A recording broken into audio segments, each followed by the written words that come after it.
Salut à tous, ici Michael, j'espère que vous allez bien. On se retrouve aujourd'hui pour une nouvelle vidéo consacrée au logiciel Blender. Aujourd'hui, on va voir comment réaliser des pissenlits en 3D. Alors, l'idée vient d'où? J'ai fait tout simplement le rendu que vous avez juste au milieu là, que je bouge, en live sur Twitch avec vous en répondant aux questions. Donc d'ailleurs, si ça vous intéresse, le lien est dans la description. Il y a pas mal d'interactions à chaque fois. On fait de la 3D, on fait plein de trucs. Ça permet de dialoguer de manière beaucoup plus fluide comparé à commentaires interposés dans YouTube. C'est moins pratique quand même.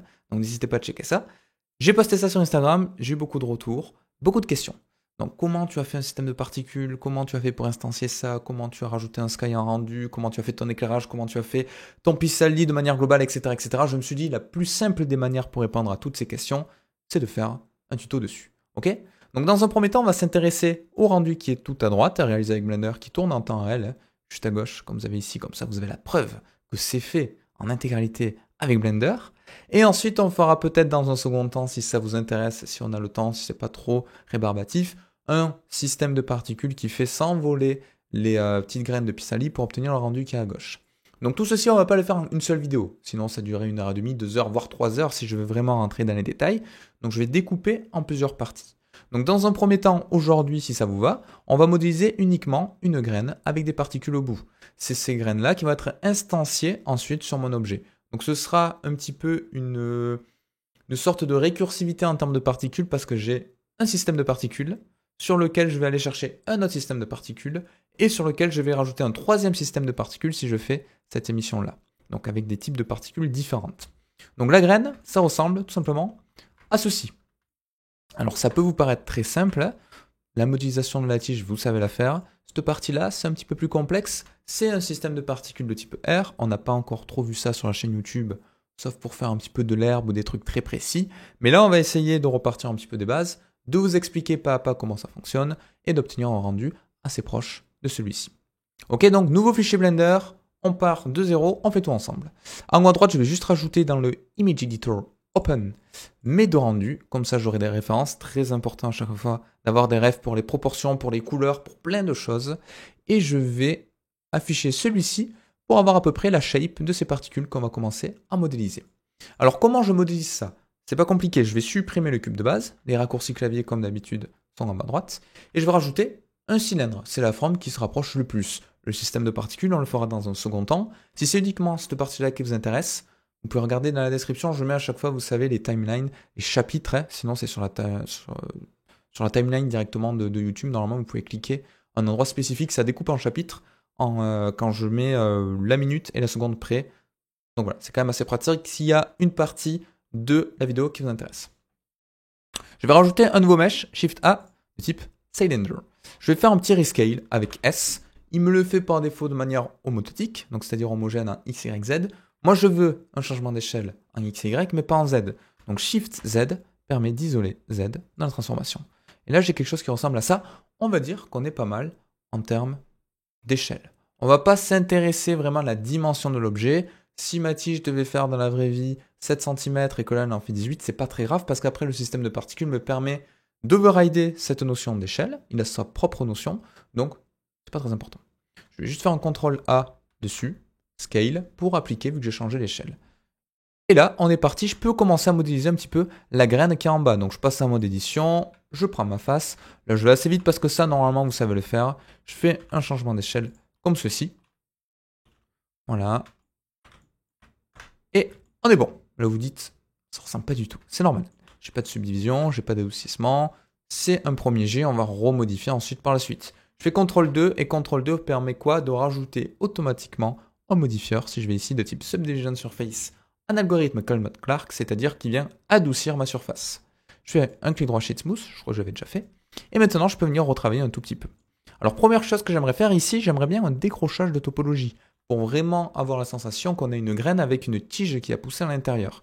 C'est exactement ce que j'avais juste là. Vous voyez? Donc déjà là, en termes de différence d'échelle, on était beaucoup plus important comparé à ce qu'on a ici.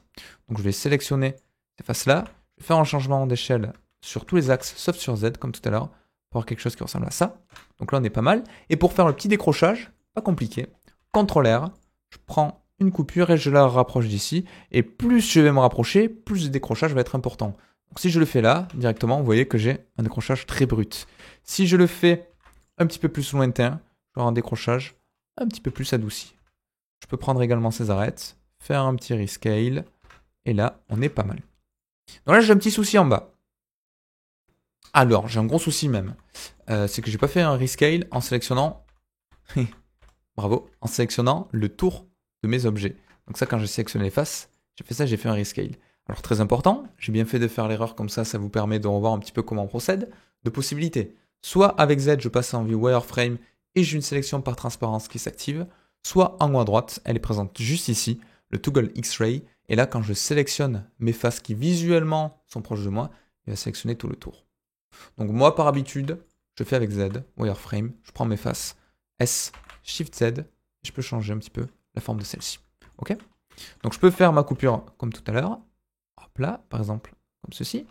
Et là, j'ai un petit souci en bas. Oui, j'ai plein de stries qui apparaissent.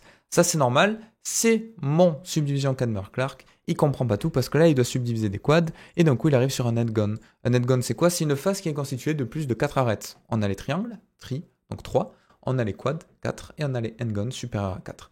Donc ça, c'est pas trop bien en 3D. Ça nous pose beaucoup de problèmes. Dans notre cas, on a de la chance. Ça va pas trop nous embêter. Pourquoi? Parce que je ne veux pas faire de rig, je ne veux pas faire d'animation poussée. En rendu, ça ne se verra pas. Je vais essayer d'adoucir un petit peu tout ça avec un bevel pour atténuer les dégâts. Mais dans l'idéal, il faudrait remesher, retravailler la face qui est en dessous pour avoir des quads ou d'autres éléments qui permettent vraiment à Blender de calculer plus précisément l'adoucissement de ma topo.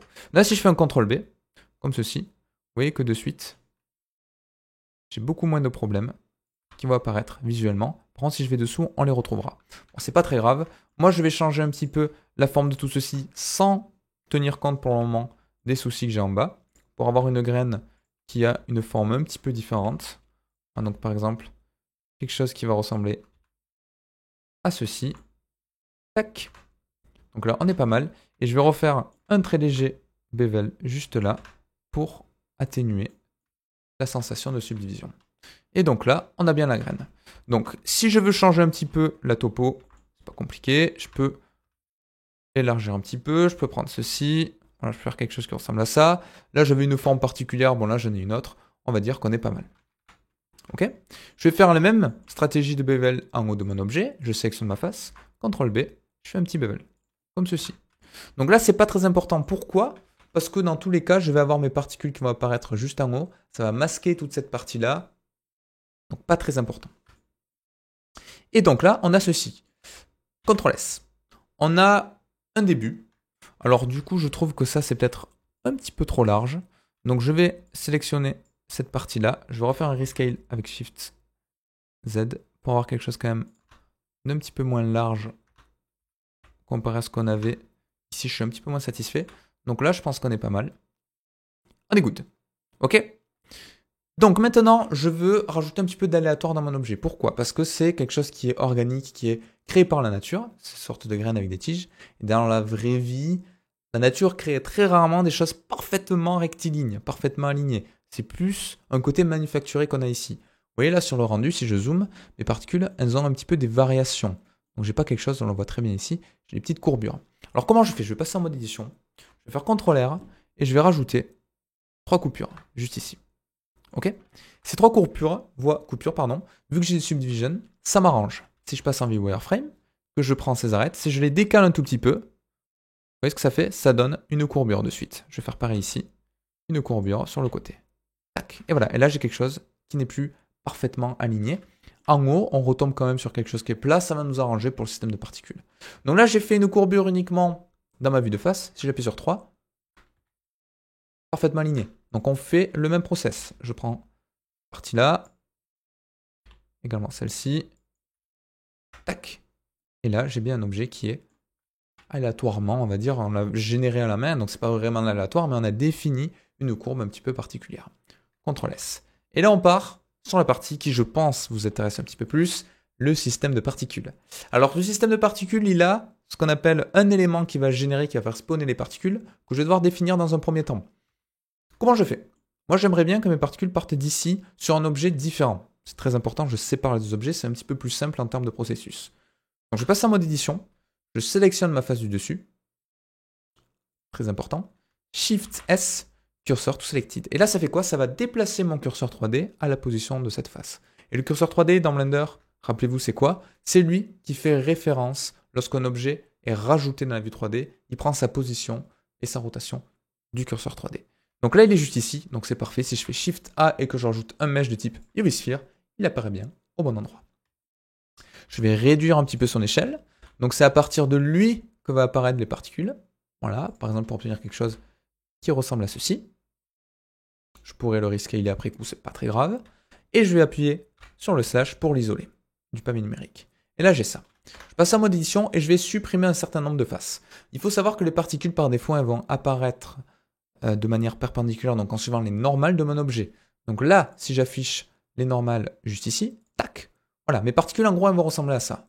Donc moi ce qui m'intéresse c'est de garder toutes ces particules jusqu'ici. Et là tout ce qui est en bas, j'en ai pas besoin, j'ai pas envie qu'il y ait des particules qui apparaissent vers le bas de ma tige. Vous voyez ici, elles sont uniquement vers le haut, un petit peu en arrière, mais il n'y en a pas en bas.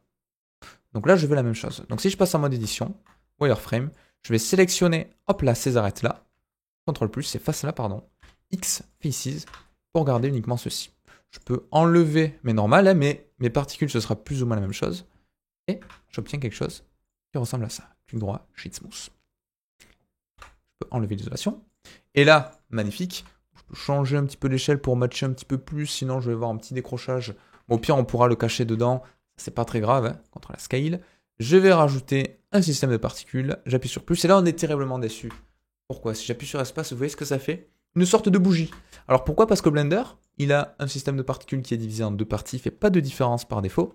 Enfin, il fait une différence, mais par défaut, il vous assigne automatiquement le mode émetteur qui va, je vais m'étouffer, émettre des particules. Donc moi, c'est pas ça que je veux. Je veux des particules de type hair, donc de type cheveux, poils, etc., etc. Et bam, voilà ce qu'on a. Un magnifique parasol, c'est pas ça du tout que l'on souhaite. On a plein de choses à changer. Alors, comment fonctionne le système de particules dans Blender et la plupart des systèmes de particules présents sur le marché, c'est qu'on a un système de guides et un système d'enfants qui sont interpolés par rapport à ces guides. Ok, donc des guides vont générer des enfants. Très rapidement. Les guides, c'est ceci. Donc je peux en mettre par exemple 10. Les enfants, ils sont dans le children, et si je me mets en interpolative, vous voyez qu'il va venir m'interpoler des particules entre les parents. À quoi ça sert? Ça sert à optimiser les scènes et à ce que ce soit facilement malléable. Imaginons que je veuille courber les éléments qui sont ici. Donc je peux facilement passer en Particle Edit, prendre mon objet et le courber comme ceci. Et automatiquement, quand je vais rajouter des enfants, ils vont suivre cette courbure. C'est plus pratique de travailler sur les guides que directement sur les poils qui sont générés. Et en termes d'optimisation, il va instancier, il va faire un calcul un petit peu plus rapide. Donc c'est tout bénef. Donc on passe tout le temps par ce système-là. Okay, et en plus, on a des modificateurs sur les children qui sont assez intéressants. L'inconvénient d'éditer les particules, ici, c'est qu'ensuite, ça m'écrase les paramètres qui sont juste ici, vu que je les ai édités. Donc, je ne peux plus y retoucher. Donc, moi, je vais essayer de tout faire sans éditer les particules, mais sachez que si vous voulez une courbure particulière sur vos poils, vous pouvez, en Particle Edit, courber, peigner vos particules automatiquement à la main, et vos children vont hériter de ces informations-là. Donc moi je veux un certain nombre de particules, donc je vais en mettre dans un premier temps 50, c'est beaucoup trop, c'est juste pour définir la taille. Donc le hair length, je vais le mettre à peu près comme ceci, il faut que ce soit cohérent avec la taille de mon objet. On va dire que là c'est pas mal. 0,78, on est toujours à temps de modifier ça. Le segment, on va pas y toucher pour le moment, j'en vois beaucoup qui le mettent à fond, on va pas le mettre ici pour le moment. Pourquoi? Alors je vais repasser pour l'exemple en Particle Edit, alors je fais un CTRL S. Parce que je ferai des CTRL-Z. Le segment, il ne faut pas confondre avec une autre notion. Souvent, les gens pensent que rajouter des segments, ça va vous permettre d'avoir une courbure plus précise. Non. Du moins, pas dans les rendus, dans les affichages 3D. Si je veux des courbures plus précises, on va devoir augmenter le nombre de subdivisions sur mes poils. Pourquoi? Parce que là, ce sont des segments avec un certain nombre de subdivisions. Là, on peut très facilement voir qu'on a deux subdivisions. Vous voyez, si je prends cette particule-là, ça fait première subdivision, deuxième subdivision. Donc, on a un segment constitué de 3 parties. Ce nombre de subdivisions, il est présent à 2 endroits. On l'a dans la vue 3D, donc Viewport Display. Si je mets 6 ici, vous voyez, on a bien une vue 2. Quelque chose de beaucoup plus courbé. Je fais un CTRL-Z. Et dans le render. Donc pareil, là, il faudra augmenter. Donc je vais faire un Delete Edit. Et automatiquement, dans un premier temps, je fais exprès de ne pas toucher à ces valeurs, mais vous savez qu'elles existent. Parce qu'on va avoir un petit souci juste après, vous allez comprendre pourquoi. Donc là, ce que j'avais fait moi dans mon exemple, c'est que j'avais mis très peu de particules au final, ça c'est vous qui choisissez. J'ai mis que 13 particules et 10 en interpolation. Donc on va garder à peu près les mêmes valeurs, parce que ça fonctionne assez bien je trouve. Mais c'est comme vous voulez, ça dépend vraiment du rendu que vous souhaitez obtenir. Donc une fois que j'ai des particules, vous voyez que là j'en ai beaucoup qui apparaissent vers le haut. Si vous n'êtes pas satisfait, avec le seed, vous pouvez avoir des choses un petit peu aléatoires. Sinon, ce qui peut également vous aider dans la source, vous pouvez changer un petit peu ici la manière dont les particules vont être émettre, le nombre de particules par face, etc. etc. Donc là, on n'est pas bridé parce qu'on a très peu de particules, mais des fois, si vous avez trop de particules, il va vous dire bah moi, je peux en mettre que 10 par face, donc je t'affiche pas tout. Donc ça va un petit peu nous embêter. Ce qui va nous intéresser, nous, c'est le random order. Je vais le désactiver. Ça permet d'avoir quelque chose d'un petit peu plus homogène si on a le event distribution qui est coché. Et du coup, là, normalement, si j'augmente, je vais à peu près une particule par face, comme l'affichage de normal qu'on avait tout à l'heure. Ok. Donc là, en bougeant le seed, je peux avoir plein de systèmes de particules. On va dire que lui, il nous intéresse. Il est correct. Mais j'ai un petit souci. Le souci, c'est quoi? C'est que ça manque d'interpolation. Donc je vais descendre. Je vais dans le children, interpolated. Et je vais mettre, comme on avait dit tout à l'heure, 10, par exemple. Là, ça marche exactement comme le Subdivision Surface. Pour le moment, ça ressemble à rien. C'est normal, vous inquiétez pas. Subdivision Surface, j'ai un nombre affiché dans la vue 3D, un nombre dans le rendu. Donc là, si je fais un rendu, visuellement, je vais avoir ça. Pourquoi? Parce qu'il va prendre la valeur du render amount. Moi, j'aimerais bien, dans notre cas, avoir autant de particules dans ma vue 3D que dans mon rendu pour pas avoir de mauvaises surprises. Donc, je mets la même valeur. Ça, pareil, pour des questions d'optimisation, ça sert à quoi? Mais souvent, quand on fait des chevelures, des fourrures, etc., etc., on travaille sur une valeur très faible en termes de densité de poils, et dans le rendu, on vient interpréter pour pas avoir des vides, des trous, des densités trop faibles sur les chevelures, sur les tapis, sur ce que vous voulez, tout ce qui utilise les particules. Et donc là, on est pas mal. On est pas mal, mais il y a des choses que je veux changer. L'avantage de passer par les children, c'est quoi? C'est qu'on a dans Kink, juste ici, des Kink type qui permet d'avoir des modifications procédurales. Moi, j'aimerais bien avoir des choses un petit peu courbées. Donc, je vais cliquer sur Nothing. Donc, il y a des curls, il y a du radial, il y a du wave, il y a plein de choses. Il y a des choses pour faire des tresses. Moi, je vais utiliser le radial. Et le radial, vous voyez ce que ça fait? Ça vient courber un petit peu mes objets. Donc là, on se retrouve exactement avec le souci qu'on avait tout à l'heure, c'est-à-dire que j'ai pas assez de subdivision. Rappelez-vous, j'avais fait des CTRL-Z. Donc, Viewport Display, je vais passer à 6. Hop là, quelque chose de beaucoup plus souple. Et surtout, j'oublie pas, dans le render de faire la même chose. Sinon, je vais avoir quelque chose comme ça dans le rendu, alors que c'était très souple dans ma vue 3D, c'est dommage. Et B-Spline, c'est pour interpréter de manière un petit peu différente les particules, ça marche un petit peu mieux. Et donc là, on va dire qu'on est pas mal, on a encore des modifications. Moi, il y a quelque chose qui me gêne. J'ai trop de particules qui partent vers le haut, j'aimerais plus avoir quelque chose d'horizontal.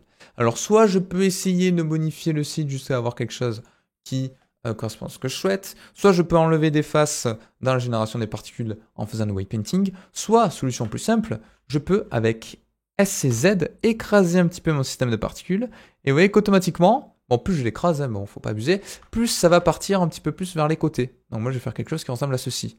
Et là, on est quelque chose qui est quand même un petit peu mieux.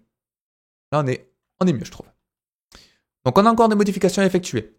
Des modifications ici. Donc en amplitude, je peux changer l'intensité, entre guillemets, de mon amplitude. Donc moi, je vais faire quelque chose qui ressemble à ceci. Je veux que ça bouge un petit peu, mais pas trop. Le clump, on s'en fiche dans notre cas. La flatness, on y reviendra juste après. La fréquence, c'est le nombre de fois, tout simplement, où on va avoir cet effet-là. Donc si j'en mets beaucoup, vous voyez, j'ai plein de choses comme ça frisées qui vont apparaître. Moi, j'en veux relativement peu. Donc je vais mettre une fréquence voilà, qui ressemble à ça, augmenter un petit peu peut-être l'amplitude, voilà, comme ceci, pas plus. Et la flatness, ça va me permettre, donc ça c'est intéressant, d'avoir des tailles aléatoires, vous voyez, sur mes éléments. Donc en gros, ça va radoucir un petit peu mes particules, mais ça va avoir pour effet, vous voyez, de rajouter un petit peu d'aléatoire sur mes particules, de les agrandir. Et donc là, on a quelque chose, je trouve, qui est pas mal. Ok? Donc on a encore trop de particules qui partent vers le haut, à mon goût. Donc on va pouvoir changer tout ça, ne vous inquiétez pas. Je change encore un petit peu l'amplitude comme ceci. La fréquence, voilà, peut-être un petit peu moins. Donc ça, c'est vraiment vous qui le définissiez comme vous voulez.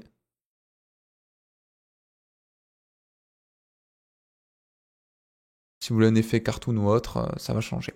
Et la shape, c'est l'endroit à partir duquel il va commencer à faire le modifieur. Voilà. Ok. CTRL S. Donc voilà ce qu'on avait dans l'exemple. On avait globalement quelque chose qui s'en rapprochait. Donc vous voyez, en termes de valeur, on pourrait reprendre exactement les mêmes, hein. Mais je crois que j'avais utilisé un radial également, vous voyez, avec différentes, en définissant différents éléments. Et donc là, on est pas mal. Il y a plein d'autres modifications qu'on va effectuer quand on fera le rendu, parce qu'on va s'apercevoir que peut-être qu'au rendu, mes particules sont interprétées de manière un petit peu trop large, trop fine. On verra ça aussi également au moment du shader. Donc je pense que tout ça, on le fera dans la vidéo suivante. Et là, je pense qu'on peut s'en arrêter là pour cette première partie. En termes d'échelle, ça me paraît cohérent. Rien ne m'empêche, vous voyez ici, de bouger la taille de mes particules, si je veux quelque chose de plus ou moins grand.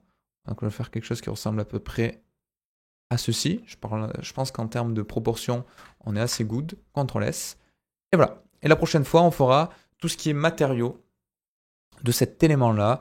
Et ensuite, on enchaînera sur la tige, sur le système de particules ici. Donc mine de rien, je pense qu'il va y avoir quand même pas mal de vidéos sur ça. N'hésitez pas, hein, si vous voulez quelque chose d'un petit peu plus custom, soit vous passez en Particle Edit et vous pouvez courber les particules, vous pouvez en rajouter à la main là où vous souhaitez également, hein. Si vous voulez vraiment pas de particules qui partent vers le haut, vous pouvez en rajouter à la main pour avoir plus qui sont vers le bas ou autre. Vous pouvez sinon éditer carrément l'objet de base et bouger un petit peu les faces pour forcer Blender à projeter les particules de manière différente. Mais là, je pense qu'on est pas mal. On rajoute pas trop de particules en amont ici, sinon ça va nous faire quelque chose de trop chargé, je trouve. Donc moi j'aime bien le laisser à 13 dans notre exemple. Vous pouvez augmenter un petit peu le display amount si vous trouvez qu'il n'y en a pas assez. Donc ça, je vous conseille d'attendre un petit peu, de voir ce que ça donne en rendu. Parce que là on se dit, ah, ça fait pas beaucoup. Effectivement ça fait pas beaucoup, mais quand on a le rendu avec plein de particules qui se chevauchent, mais des fois on s'aperçoit que c'est suffisant. Donc c'est vraiment quelque chose qu'on pourra bouger après coup. La dernière chose qu'on va faire dans cette vidéo, c'est sélectionner le système de particules qui est juste ici. Sélectionner la tige, faire un CTRL P et faire un Object Keep Transform. Et du coup là, si je bouge mon objet, si je fais une rotation ou un changement d'échelle, il y a tout qui va suivre. Ok? Donc voilà, c'est tout pour aujourd'hui. J'espère que ça vous aura plu. CTRL S. La prochaine fois, je pense qu'on fera le shader de cet objet-là. Je pense que c'est... Ou alors on modélise tout et ensuite on fait le shader. C'est quand même plus pratique, je trouve, de faire le shader en amont. C'est plus intéressant, ça fait finir l'objet une bonne fois pour toutes. Ensuite, on avance. Je verrai, j'ai pas encore décidé. Je sais pas. Donc vous verrez bien ce qu'il y a dans la prochaine vidéo. En tout cas, c'est la première vidéo de la série sur le Pissali. J'espère que vous avez appris des choses, que ça répond déjà aux premières questions que j'avais pu avoir sur Twitch ou sur Instagram, sur Twitter ou un petit peu partout, même sur Discord. Même qui m'ont envoyé des questions par mail. Donc voilà, j'espère que ça vous aura plu, que j'ai passé suffisamment de temps sur les choses importantes. Le système de particules, il y a plein de choses à dire, hein. Déjà, là, on a vu les subdivisions en temps réel, du display, de la viewport display, pardon, du rendu, du B-spline, comment fonctionnent les kinks avec les interpolations, la différence entre guide et éléments, comment on peut remodifier après coup, tout ça, tout ça. Et il faut que je trouve une conclusion. Donc, portez-vous bien, bon apprentissage et à la prochaine. Allez, ciao! Et n'hésitez pas, les réseaux sociaux sont dans la description, hein, j'en parle jamais, mais bon, vous pouvez checker. Et ciao!